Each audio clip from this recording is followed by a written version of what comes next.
Now, the Democrats in this country are so freaked out we elected a president who calls it the way he sees it and not the way the so-called mainstream media and political establishment on both sides of the aisle do, that they wake up hysterical every day, yelling, "The Russians are coming, the Russians are coming. There's collusion everywhere. America is under attack. Our way of life is coming to an end, and Chicken Little in the sky are falling." I'm even convinced they see dead people, too. You see, that is how we got to America. The Russians have landed. This whole danged island's under attack by Russia. The Russians have captured the airport. It's all over. It's all over. We haven't got a chance. Not a chance. Fire until you see the light. Get out of the way. It's Agnes Drill. Those crazy Americans, all we wanted was boat to pull our submarine off the reef and go home. This hysteria has nothing to do with Russia and everything to do with Donald Trump, their hatred, their intolerance, their venom for him. And if it doesn't stop, the Democrats, and the Democrats alone, will be responsible for the demise of a workable and effective government of the people. We simply cannot go 4 more years with Russia, Russia, Russia, gotcha, gotcha, gotcha. And good old Nancy Pelosi right there in the thick of it. After these latest revelations, it's becoming clear we have suffered a desecration of our democracy not seen since Watergate. A desecration of our democracy.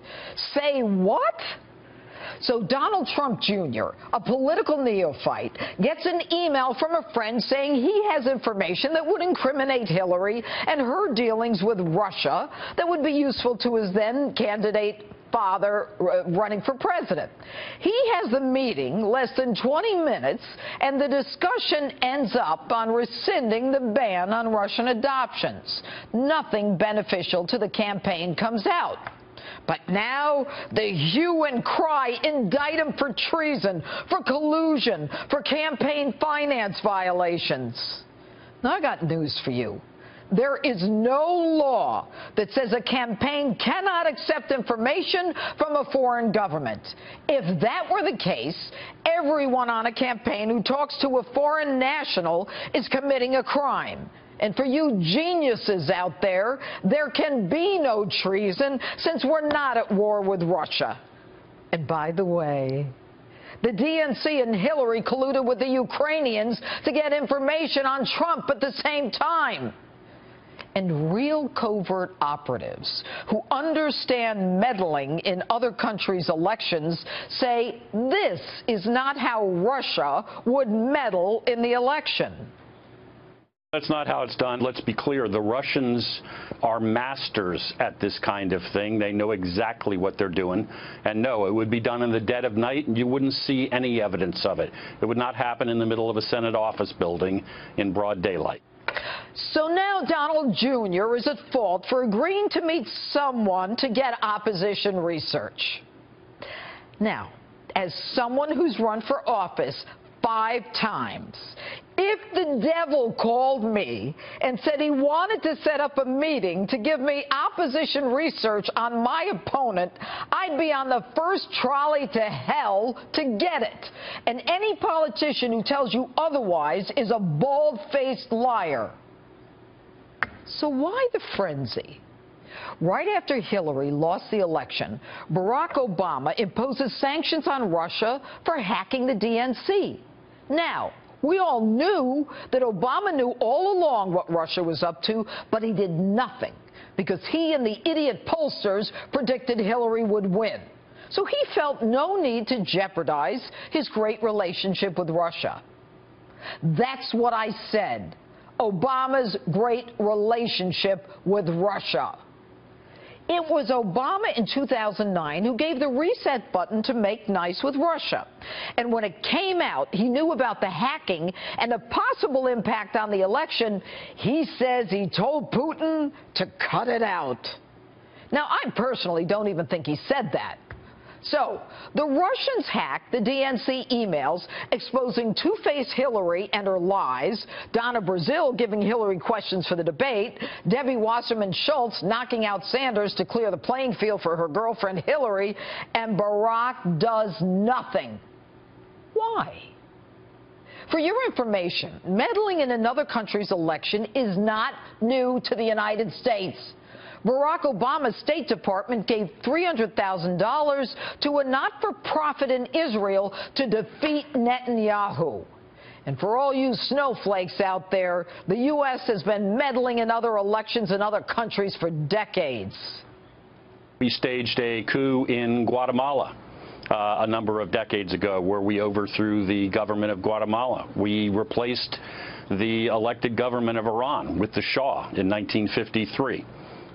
We have done this and literally deposed leaders and replaced them with people who would do what we wanted them to. And it was Barack Obama who ended the missile defense shield plan for Poland and the Czech Republic. When he reneged, the Russians cheered, calling him brave, thanking him for the gift he gave Russia. And let me ask the Democrats out there, what did Barack Obama mean when he said this? After my election, I have more flexibility. I understand. I transmit this information to Vladimir. You remember that hot mic moment? What message was Obama sending to Vladimir that he didn't want us, the American people, to know about? What was he willing to do for Putin that was so dangerous that it could have risked his losing the election? You tell me. And consider this. After drawing a red line in the sand, should Assad use chemical weapons on his people in Syria, Obama wimps out like a wuss and he does nothing. Think that one through. Obama then puts Putin in charge of overseeing the elimination of chemical weapons just used against the people in Syria. It tells you Putin puts pressure on Obama to let him, Putin, handle the situation for his friend and ally Assad. And we put the fox in charge of the hen house and clearly failed since chemical weapon elimination deadlines were missed repeatedly. So, folks, it's Barack Obama who's pals with Putin. He watched like a wuss as Russia invaded and annexed Ukraine and the Crimean Peninsula in 2014.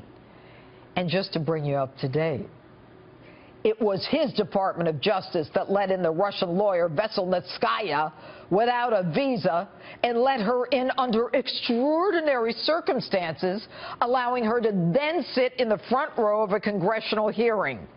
And it was under Barack Obama that 20% of our uranium was sold to Putin with a $145 million kickback to the Clinton Foundation, that organized criminal enterprise that was a money laundering operation, and a $500,000 speech fee paid to Bill Clinton by a Kremlin-connected company. So I, for one, am sick and tired of Russia, Russia, Russia. Put up or shut up. And a message to those Republicans in Congress. You did nothing when the Democrats assaulted our democracy with Fast and Furious, the sales of weapons to the Mexican cartels, the Clinton Foundation, the sale of our uranium to Russia, Susan Rice lying about Benghazi.